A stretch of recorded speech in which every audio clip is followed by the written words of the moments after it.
नमस्कार। Covid OPD में आप सभी का स्वागत है और मैं हूं आपके साथ शुभेंदु सिंह। मध्य प्रदेश छत्तीसगढ़ में कोरोना की रफ्तार भले ही कम हो गई हो, लेकिन सरकार की चिंता अभी भी बनी हुई है और कोरोना के नए डेल्टा प्लस वेरिएंट ने शासन प्रशासन की चिंता बढ़ा दी है। चिकित्सकों की माने तो डेल्टा प्लस वेरिएंट तीसरी लहर का कारण बनेगा और ऐसे में सरकार अभी भी सावधानी बरतने की अपील कर रही है। ऐसे में इंडिया न्यूज ने ओपीडी की शुरुआत कर एक पहल की है, जिसके तहत आप घर बैठे डॉक्टर से बातचीत कर और डॉक्टर से कोरोना के संक्रमण से बचाव को लेकर सलाह ले सकते हैं। आज हमारे साथ डॉक्टर गगन नामदेव हैं, जो आपके सभी सवालों का इस दौरान जवाब देंगे। आपके मन में अगर कोई भी सवाल हो, कोई भी शंका हो, कोरोना से जुड़ा हुआ कोई भी किसी की तरह का, अगर आपको इसको लेकर के कोई भी जवाब जानना हो या इसको लेकर के कोई भी जानकारी आपको अगर हासिल करनी है, तो आप इस मंच के साथ जुड़ करके अपने सवालों को रख सकते हैं। एक्सपर्ट हमारे साथ कार्यक्रम में जुड़ चुके हैं और आप उनके जरिए हम आपके हर एक सवाल का जवाब लेंगे। तो चलिए जरा सबसे पहले आपको ग्राफिक्स के जरिए भी बताएं कि क्या आखिर डेल्टा वेरिएंट है और delta plus variant, delta variant का ये म्यूटेशन है और इसके ज़रिए, क्योंकि ये बहुत हद तक प्रभावी माना जा रहा है, बहुत हद तक ये घातक भी माना जा रहा है। दूसरी लहर में ज़्यादातर लोग डेल्टा वेरिएंट के शिकार हुए और ये माना गया कि डेल्टा वेरिएंट अभी तक का ये सबसे घातक रूप कोरोना का नज़र आया है और इसीलिए डेल्टा वेरिएंट ही म्यूटेट होकर डेल्टा प्लस बन गया है, यानी कि अब ये और भी ज़्यादा एडवांस हो चुका है। तो इसलिए डेल्टा प्लस वेरिएंट को लेकर के और भी ज़्यादा खतरा आज लोगों के मन में बना हुआ है। तो कोरोना का हर पल स्वरूप बदलना ही अपने आप में एक खतरनाक स्थिति बनाता है और ऐसे में लोगों के मन में एक सवाल ये भी आता है कि डेल्टा प्लस वेरिएंट से आखिर हमें कैसे बचना है और तीसरी लहर की अगर आशंका है तो इस दौरान हमें किन बातों का ध्यान रखना होगा। और सबसे ज़्यादा जो बड़ा और गंभीर सवाल इस बात को लेकर के भी बना हुआ है कि अगर तीसरी लहर की आशंका जो कि नज़र आती है, संभावनाएं जिसको लेकर के लगातार जताई जा रही हैं, अगर ऐसा होता है तो सबसे ज़्यादा ये लहर छोटे छोटे बच्चों को प्रभावित करेगी। कई स्टडी और कई रिपोर्ट्स के मुताबिक ये साफ किया जा चुका है। तो ऐसे में अब हमें घर पर जो हमारे बच्चे हैं, छोटे छोटे नन्हे जो मासूम हैं, उनको आखिर इस घातक वायरस से कैसे बचाना होगा, इसके लिए हमें क्या कदम उठाने होंगे, ये कुछ जानकारियां जो कि आपके लिए बेहद महत्वपूर्ण साबित होंगी, ताकि आप न सिर्फ अपने आप को बचा सकें इस संक्रमण से, बल्कि अपने परिवार के बाकी सदस्यों को भी आप इससे बचा सकें। तो सबसे पहले आपको देखना यही है कि अगर आपको किसी भी तरीके से कोरोना के अगर लक्षण आपको अपने शरीर में नज़र आते हैं, तो इस दौरान आपको घबराना नहीं है। बस आपको सीधे सबसे पहले टेस्ट कराना है, डॉक्टर से आपको संपर्क करना है और साथ ही साथ इस दौरान आपको ये ज़रूर साफ करना होगा कि आप तुरंत इन चीज़ों को लेकर के एक्सपर्ट से सलाह लें।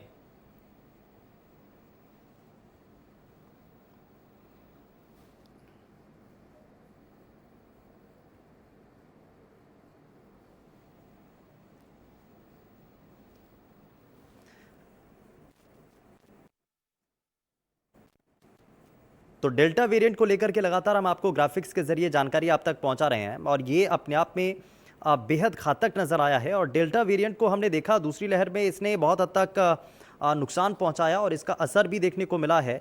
लेकिन मौजूदा वक्त में आज स्थिति क्या बनी हुई है, इसको लेकर के लगातार जो एक्सपर्ट्स हैं, डॉक्टर हैं, वो सभी लोगों तक जानकारी पहुंचाने की कोशिश भी करते हैं और इसीलिए ये इंडिया न्यूज़ ओपीडी के जरिए हमारी कोशिश यही है कि हम ज़्यादा से ज़्यादा लोगों को जागरूक कर सकें, उन तक वो अहम जानकारी उन तक पहुंचा सकें, बता सकें कि आखिर कोरोना संक्रमण को लेकर के आज क्या स्थिति है, आप उसको लेकर ये जवाब दिया जा सके।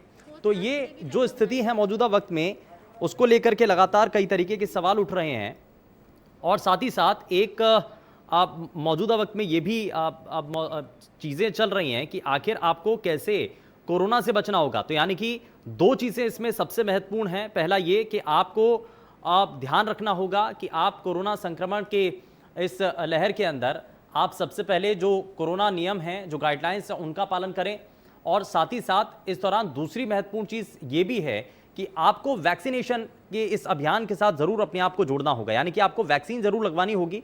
अगर आपने ये दोनों चीज़ें अगर आपने कर ली हैं तो बहुत हद तक यहाँ पर आपको इन चीज़ों से राहत मिल सकती है।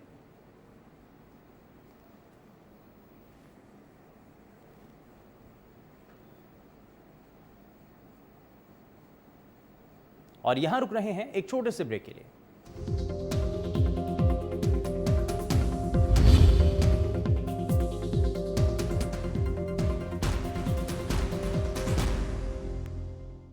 सब कुछ आजमाया और तब मैंने माना कि सिर्फ सच्ची सहेली ही है महिलाओं के उन मुश्किल दिनों की हर समस्या, जैसे कठिन दर्द, अनियमितता, खून की कमी, थकान व कमजोरी जैसी सभी प्रॉब्लम्स के लिए नंबर 1 औषधि एवं टॉनिक।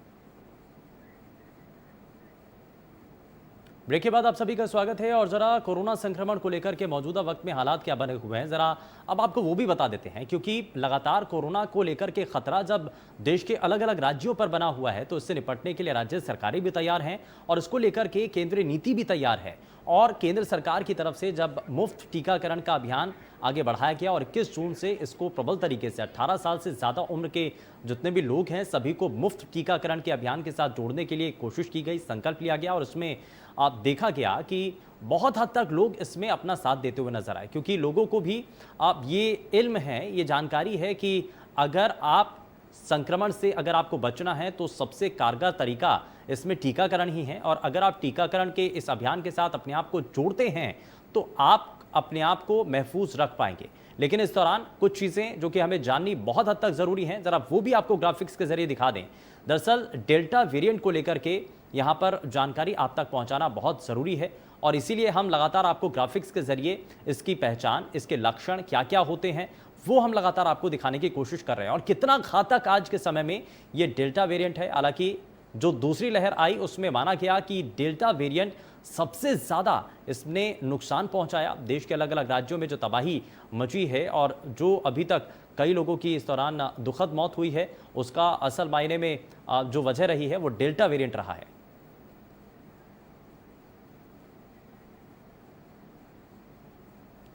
और चलिए इस बीच हमारे साथ डॉक्टर गगन नामदेव हमारे साथ जुड़ चुके हैं कार्यक्रम में। डॉक्टर गगन, बहुत स्वागत है आपका इंडिया न्यूज़ की ओपीडी में। और शुरुआत हम बढ़ते संक्रमण को लेकर के जो स्थिति आप कोरोना के डेल्टा वेरिएंट को लेकर के नजर आई और दूसरी लहर के दौरान हमने देखा कि डेल्टा वेरिएंट ने बहुत हद तक नुकसान पहुंचाया, लेकिन अब तो ये और भी ज़्यादा एडवांस हो चुका है, डेल्टा प्लस वेरिएंट आ चुका है और देश के कई राज्यों के अंदर इसकी दस्तक भी हो चुकी है। तो अब इसके लक्षणों की पहचान कैसे हो, इसके क्या जो नए रूप हैं उनके अंदर कुछ बदलाव आया है या कोई नई पहचान इसकी और जुड़ी हो? तो पहले तो मैं इंडिया न्यूज़ मध्य प्रदेश छत्तीसगढ़ को बहुत आभार देता हूं कि आपने मुझे मौका दिया कि मैं सभी को इस जो डेल्टा प्लस वेरिएंट है उसके बारे में मैं जानकारी दे पाऊं, इसके लिए बहुत बहुत धन्यवाद। हाँ, बिल्कुल जो आपने बताया और जैसी जो न्यूज़ चल रही हैं आमतौर पर ये जो डेल्टा प्लस वेरिएंट आया है ये बिल्कुल न्यू वेरिएंट है इसका, ये न्यू म्यूटेशन के बाद ये वेरिएंट आया है और इसके केसेस अभी बहुत ज़्यादा तो देखने नहीं मिले हैं, लेकिन साइंटिस्ट और हमारा ICHMR और इसके बारे में जानने की कोशिश कर रहा है। जैसा कि अपन ने देखा है कि पिछली जो दूसरी लहर थी, सेकेंड वेव जो थी इंडिया में जो आई वो बहुत घातक रही। उसका कारण था डेल्टा वेरिएंट जो कि बहुत ही इन्फेक्शियस था। एक्चुअली हुआ क्या इसमें कि जो डेल्टा वेरिएंट था वो बहुत ही ज्यादा इन्फेक्शियस था क्योंकि वो म्यूटेटेड वायरस था, वो ऑलरेडी म्यूटेशन उसमें हो चुका था और लक्षण लगभग जो पहले अल्फा बीटा में थे लक्षण लगभग सिमिलर थे, लेकिन इसमें जो लोगों को संक्रमण करने की जो क्षमता थी वो ज्यादा थी। तो डेल्टा वेरिएंट में क्षमता बहुत ज्यादा थी। इसके कारण जो हमने देखा कि सारे पूरे देश में और पूरे जो वर्ल्ड में इसमें काफी तबाही मचाई है। तो हमने देखा बिल्कुल डॉक्टर गगन, इसमें मैं एक सवाल और जोड़ देता हूं जो लोगों के जहन में भी होगा कि हर बार जब नए रूप में वायरस आता है, ये कोरोना का संक्रमण जब अपना प्रभाव दिखाता है तो ये पहले के मुकाबले और भी ज़्यादा घातक हो जाता है। तो आने वाले समय में अगर ऐसी दस्तक होती है नए वेरिएंट की तो उससे बचने के लिए क्या उपाय होने चाहिए और इसके लिए क्या हमारी जो वैक्सीन अभी तक लगाई जा रही है देश के नागरिकों को, क्या वो कारगर साबित होगी? मैं आपके दोनों सवालों को लेता हूँ बारी बारी से। एक तो आपने पूछा कि हम लोगों को क्या प्रिकॉशन लेने चाहिए। इसमें प्रिकॉशन तो हम लोगों को वही है जो कोविड अप्रोप्रिएट बिहेवियर के जो प्रिकॉशंस थे, गवर्नमेंट भी बता रही है, ICMR भी बता रहा है, और सभी लोग बता रहे हैं कि 2 गज दूरी, मास्क बहुत ही इंपॉर्टेंट फीचर है इसके लिए। मास्क एक वैक्सीन की तरह काम कर रहा है। वैक्सीन लगने के बाद भी हम सब लोगों को ये बहुत अच्छे से जान लेना चाहिए कि हमको मास्क लगाना ही है। जो कोविड अप्रोप्रिएट बिहेवियर है, मास्क लगाना, और इवन डबल मास्क लगाने की जरूरत है। अब तो मास्क लगाना, आप कोशिश करें कि जो है प्रॉपरली हैंड वॉश करें, सैनिटाइज करें, कहीं बाहर जाते हैं कहीं और ऐसी जगह ना जाएं जहां पे बहुत ही डेंसली पॉपुलेटेड है। बाजारों में हम देख रहे हैं कि लोग जो है प्रोटोकॉल फॉलो नहीं कर रहे हैं, बहुत ही ज्यादा भीड़ लगी हुई है, लोग मार्केट्स में जा रहे हैं, लोगों ने धीरे धीरे जो एक्टिविटीज थी वो बहुत ज्यादा पैमाने पे स्टार्ट कर दी हैं, लोगों ने अपनी पार्टी शुरू कर दी हैं। तो जो कोविड प्रोटोकॉल बिहेवियर है, एक तो वो लोग फॉलो नहीं कर रहे हैं। यदि हम लोग इसी तरह चले तो आने वाले समय में हम देखेंगे कि ये वायरस हमको बहुत ज्यादा नुकसान पहुंचा सकता है। तो एक बात तो ये रही। दूसरी बात कि ये वैक्सीन हमारी कारगर है कि नहीं। अभी कुछ टाइम तक जब हमने देखा कि जो सेकेंड वेव थी, तब हमने ये पाया काफी ज्यादा सारे स्टेट्स में कि ये हमारी जो वैक्सीन है, इंडियन वैक्सीन, दोनों वैक्सीन जो है वो बहुत कारगर है। और जिन लोगों को सेकेंड डोज लग गई थी, सेकेंड डोज के बाद जो एंटीबॉडी जो डेवलप हुए, उससे काफी सारे लोगों की जान बची है। ऐसा बहुत कम देखा कि जो जिनको एक डोज लगी थी या फिर जिनकी इम्यूनिटी डेवलप नहीं हो पाई, सिर्फ उधर ही डेथ रेट जो है बढ़ा। अदरवाइज जो सेकेंड डोज जिनको लग गई थी उनमें बहुत अच्छे से ये कारगर थी। अब बात रही कि ये डेल्टा प्लस पे कितनी इफेक्टिव होगी। साइंटिस्ट और हमारे जो डॉक्टर्स हैं वो एक शोध में जो है लगे हुए हैं कि जो वैक्सीन आई है, क्योंकि अभी इसके केसेस बहुत कम देखने मिले हैं, ऑल ओवर इंडिया इसके लगभग 48-50 केसेस देखने को मिले हैं, और मध्य प्रदेश में लगभग 7 से 8 केसेस आए हैं। तो जो मध्य प्रदेश में जो केसेस आए थे उनमें जो जिन लोगों को वैक्सीन डबल डोज लगी हुई थी उनकी तो जो है रिकवरी बहुत फास्ट हो गई। हालांकि एक महिला की मौत जो है वो रिपोर्ट हुई थी जिनको वैक्सीन लगा ही नहीं था या फर्स्ट डोज लगा था उनको। तो ऐसा हो सकता है कि हमारा वैक्सीन उस पर भी कारगर हो, और इसके पूरे चांसेस हैं कि हमारा वैक्सीन जो है इंडिया का जो कोविशील्ड और कोवैक्सीन है वो बहुत ही इफेक्टिव रहे इस पे।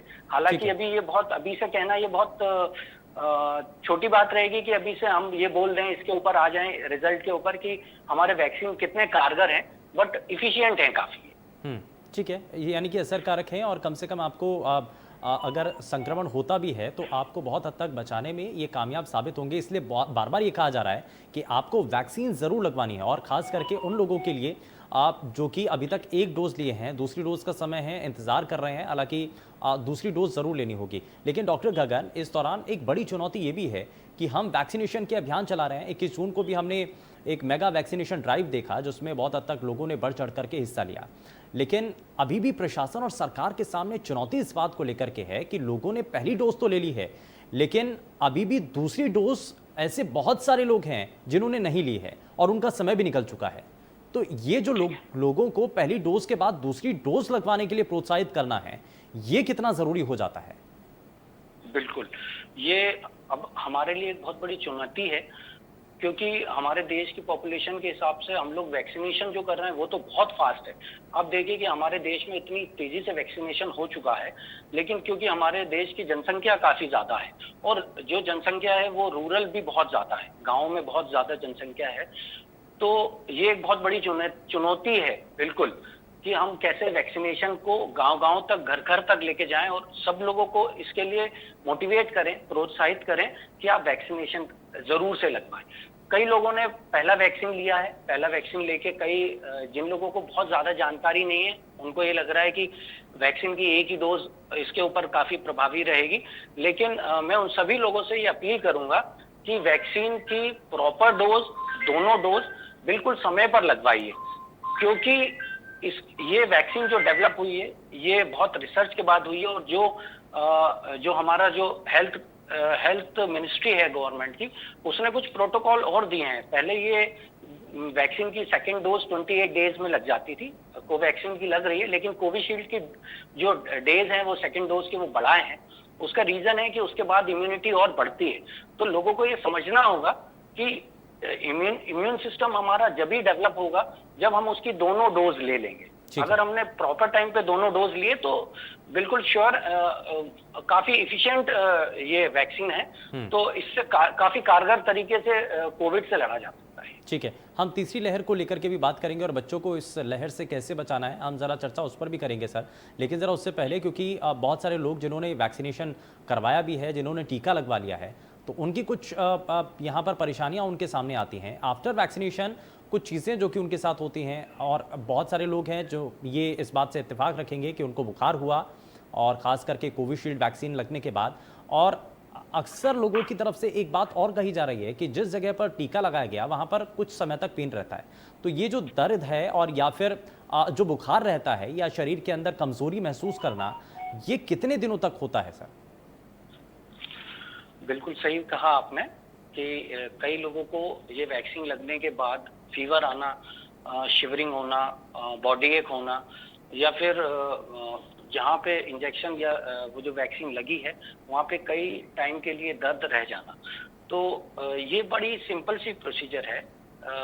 जब इंजेक्शन इंजेक्ट होता है तो ये मान के चलिए कि जो हमारे दोनों वैक्सीन है, एक जो कोविशील्ड है और जो कोवैक्सीन है, एक तो उसमें सबसे इम्पोर्टेंट चीज ये है कि ये एंटीजन की तरह काम करते हैं हमारी बॉडी में। जब कोई भी इंजेक्शन या वैक्सीन हमारी बॉडी में इंजेक्ट होता है तो वो एक एंटीजन की तरह होता है। तो उसके जब हमारी बॉडी उसके अगेंस्ट, उसके रिएक्शन में एंटीबॉडी डेवलप करना शुरू करती है।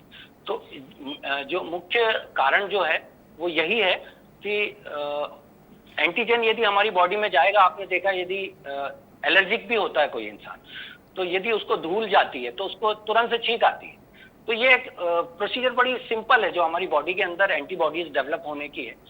तो जब हम इंजेक्ट करते हैं उसको वैक्सीन को, तो बॉडी उस पर रिएक्ट करती है और एंटीबॉडीज जैसे बनना शुरू होते हैं, इसके कारण हमें फीवर आना या बॉडी एक या शिवरिंग होना, ये इसमें कॉमन देखा गया है। लेकिन इससे घबराने की जरूरत नहीं है, क्योंकि ये प्रोसीजर तो होनी है। मतलब ये जो है ये एक हमने साइंटिफिक प्रोसीजर से ही उसको इंजेक्शन दिया हुआ है, वैक्सीन डेवलप हमने साइंटिफिक प्रोसीजर से करा है। तो इसमें ऐसी कोई हार्मफुल चीजें नहीं है जिससे लोग डर रहे हैं। जो एक भ्रम है लोगों को कि वैक्सीन लगने के बाद कुछ हो जाएगा उनको, या फिर कुछ और भी इफेक्ट बॉडी पे और भी कर सकती है, ऐसा कुछ भी नहीं है। सिंपल फीवर आना, बुखार आना, बॉडी एक होना, ये तो बड़ी सिंपल सी चीजें हैं। और इसके लिए हमारी हेल्थ मिनिस्ट्री ने गाइडलाइन भी जारी करा हुआ है लोगों को। और जहां तक ये वैक्सीनेशन सेंटर पे इसके बारे में जो वैक्सीन लगवाने जा रहे हैं उनको जानकारी भी दी जा रही है। साथ ही में उनको ड्रग पैरासिटामोल भी दिया जा रहा है, जिससे यदि उनको फीवर आता है तो वो एक मेडिसिन ले सकते हैं। एक आध दिन की ये बात रहती है, 24 से 48 घंटे में फीवर भी खत्म हो जाता है और बाकी जो सिम्टम्स होते हैं ये भी खत्म हो जाते हैं। ठीक है, यानी कि कुछ दिनों के लिए है और आपको लेकिन इन चीज़ों से घबराना बिल्कुल भी नहीं है। अगर आपको लगता है कि कुछ समय बाद भी आपको इसी तरीके की परेशानियां हो रही हैं, आपको बुखार एक लंबे समय तक बना हुआ है, तो आप बेशक अपने जो नज़दीकी डॉक्टर हैं उनसे ज़रूर इस पर सलाह ले सकते हैं, लेकिन घबराना आपको बिल्कुल भी नहीं है। लेकिन इस दौरान डॉक्टर गगन, हम इस बात को लेकर के भी यहाँ चर्चा कर रहे हैं कि तीसरी लहर को लेकर के बड़ी प्रबल आशंका जताई जा रही है और ये माना भी गया है, क्योंकि अभी अनलॉक हुआ है तो एक बार फिर से जब आवाजाही सड़कों पर बढ़ी है, बाज़ारों में एक बार फिर से लोगों की भीड़ हम देख रहे हैं, तो एक रिपोर्ट और कई डॉक्टर्स और एक्सपर्ट्स का मानना है कि अगर इसी तरीके से लापरवाही बरती गई तो वो दिन ज़्यादा दूर नहीं है जब तीसरी लहर की दस्तक भारत के अंदर हो जाए। तो अगर ऐसा होता है तो इसमें हमें किन बातों का ध्यान रखना होगा? सबसे ज़्यादा किस वर्ग के ऊपर ये प्रभावकारी होगी, किस वर्ग को ज़्यादा नुकसान पहुंचाएगी? ज़रा ये चीज़ें और बताइए सर। जी हाँ, बिल्कुल बिल्कुल सही बात बोल रहे हैं आप कि ये थर्ड लेयर की आशंका कहीं ना कहीं बनी हुई है। थर्ड लेयर की आशंका इसलिए बनी हुई है कि हम ये चाहते थे कि हमारा वैक्सीनेशन बहुत तेजी से हो जाए। हमारा वैक्सीनेशन, हालांकि गवर्नमेंट ऑफ इंडिया काफी तेजी से वैक्सीनेशन में लगी हुई है और महाअभियान के तहत आपने कुछ टाइम से देखा होगा कि बहुत लोग उत्साहित हैं और वैक्सीन लगवा रहे हैं। बाजारों में काफी भीड़ होने के कारण लोगों को ये बार बार अवेयरनेस फैलाने के बाद भी कि यदि आपको बहुत ही ज्यादा जरूरत हो किसी चीज की या फिर नीड हो तभी आप बाहर जाइए, अदरवाइज बाहर ना जाएं। अब जो सेकंड बात है जो आपने बताई कि किन लोगों पे, किस वर्ग पे ये ज्यादा इफेक्ट कर सकती है, तो मैं आपको बताऊंगा कि ये ज्यादा उन्हीं वर्ग पे इफेक्ट कर रहे हैं जो कि इम्यूनो डिफिशियंस है, या तो ओल्डर एज के या फिर जो पहले से कई सारी बीमारियों से ग्रसित हैं।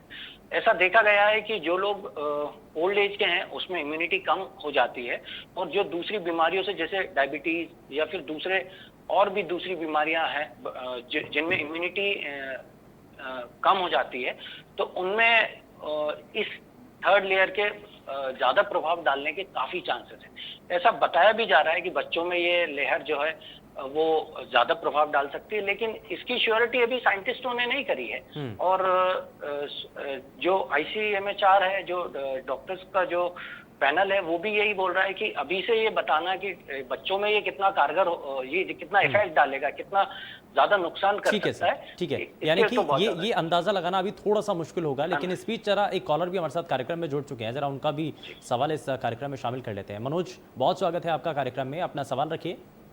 सर, मेरा सवाल ये है कि मुझे 20 मार्च को जी फर्स्ट डोज लगा था और 24 अप्रैल को मैं संक्रमित हुआ हूँ।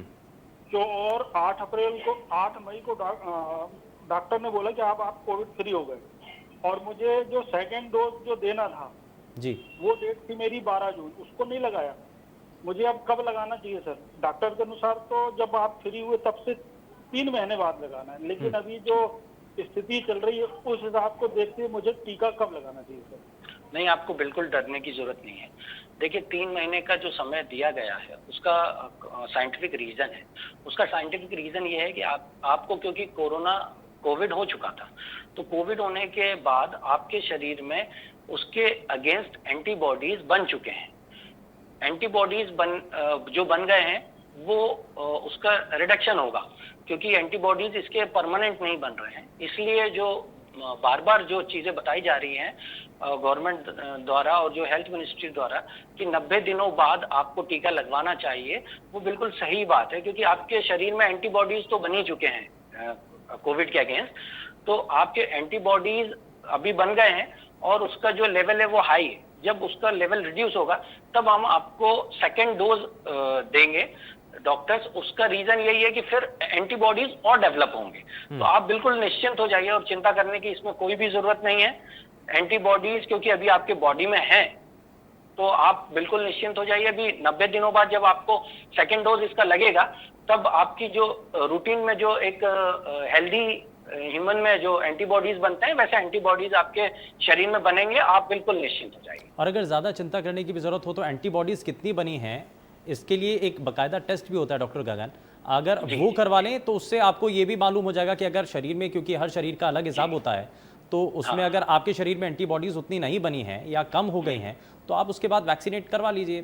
तो इसमें डॉक्टर गगन बिल्कुल जी ठीक है। तो हम उम्मीद करते हैं कि मनोज आपके सवाल का जवाब आपको जरूर मिला होगा, लेकिन इस दौरान हमने कई चीज़ों को यहाँ पर साझा किया है। बहुत शुक्रिया डॉक्टर गगन, आप हमारे साथ कार्यक्रम में जुड़े और आपने कई महत्वपूर्ण सलाह हमारे इस कार्यक्रम के जरिए हमारे दर्शकों तक पहुँचाई है। और हमारी कोशिश भी लगातार यही है कि हम ज़्यादा से ज़्यादा लोगों को जानकारी पहुँचा सकें और कोरोना के इस संक्रमण से आप सभी को बचा सकें। फिलहाल के लिए बस उतना ही। नमस्कार।